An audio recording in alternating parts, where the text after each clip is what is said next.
अस्सलामुअलैकुम। मुफ्ती साहब क्या तरावी पर उजरत लेना जायज़ है? मेरी बात उलमा के नज़दीक जायज़ है। नहीं, सिर्फ मुफ्ती ज़रब अली साहब ने जायज़ कहा है, बाकी किसी के नज़दीक जायज़ नहीं है। और जो कहते हैं हज़रत मुफ्ती ज़रब अली साहब के फतवे को फॉलो करते हैं तो फिर वो स्ट्रॉबेरी को भी हराम समझें, क्योंकि मुफ्ती ज़रब अली साहब स्ट्रॉबेरी को भी हराम कहते थे। मुफ्ती ज़रब अली साहब कहते थे तरावी के बाद तहज्जुद जायज़ ही नहीं है, वो इस फतवे को भी फॉलो करें। अस्सलाम वालेकुम। एक मिनट, मुफ्ती ज़रब अली साहब के और भी बहुत सारे तफर्रुदात हैं, तो इसलिए किसी भी सही रिलायबल जो इदारे होते हैं, बिनोरी टाउन, जामिया रशीद, दारुल कुरंगी, जामिया अशरफिया, और मैंने तो इस पे बहुत सारे असलाफ और फुक़हा की बातें भी निकाली हैं, कभी मैं हुआ तो फतवा भी शाया करूंगा, किसी के नज़दीक भी तरावी की उजरत जायज़ नहीं है।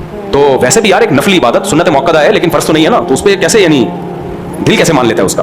तो हाँ, कोई अपनी खुशी से कारी साहब को हदिया दे दे तो वो तो कोई भी बल्कि देना चाहिए, लेकिन उसमें भी कारी साहब को पहले बता दो भाई हमारे हदिया नहीं मिलते, ताकि खालिस होकर पढ़ाए वो। तरावी तहज्जुद की तरह की नमाज है, तहज्जुद कोई पढ़ा रहा है तो पैसे लेके चल भाई नमाज पढ़ा, ऐसा नहीं होता भाई ये नमाज नहीं है। फर्ज नमाज तो पूरे साल है ना, उसमें तो इमाम को पूरे साल के लिए शायर इस्लाम में से है, और उसकी पूरे साल कोई जिम्मेदारी लेगा पूरी, यानी साल भी नहीं, वो तो जब तक है जिम्मेदारी लेता है, और फिर उस दौरान वो कोई और काम नहीं कर सकता। तरावी में ये है कि नहीं पढ़ा रहा तो अपनी पढ़ लो, अलम तरह से पढ़ लो, पूरा कुरान खत्म ही ना करो। फर्ज नमाज के बगैर तो गुजारा नहीं है ना, वो तो इस्लाम का पूरा रुकन फौत हो जाएगा। तरावी में ये कि सुन्नत है कुरान खत्म करना, अगर नहीं मिल रहा तो अलम तरह से पढ़ लो, जमात से पढ़ना भी बेहतर है, अफजल है, नहीं हो रहा तो अकेले पढ़ लो। इसलिए इसमें ये जो तरावी के हाफिजों ने इसको धंधा बनाया है ना कमाने का, ये बहुत बुरा अमल है। उसको बता दो यहाँ से कुछ नहीं मिलता, फिर अपनी खुशी से कोई दे दो, उसको भी चाहिए लालच ना रखे। हदिया वो होता है जो बगैर लालच के आए, जो लालच के साथ आए वो हदिया नहीं होता।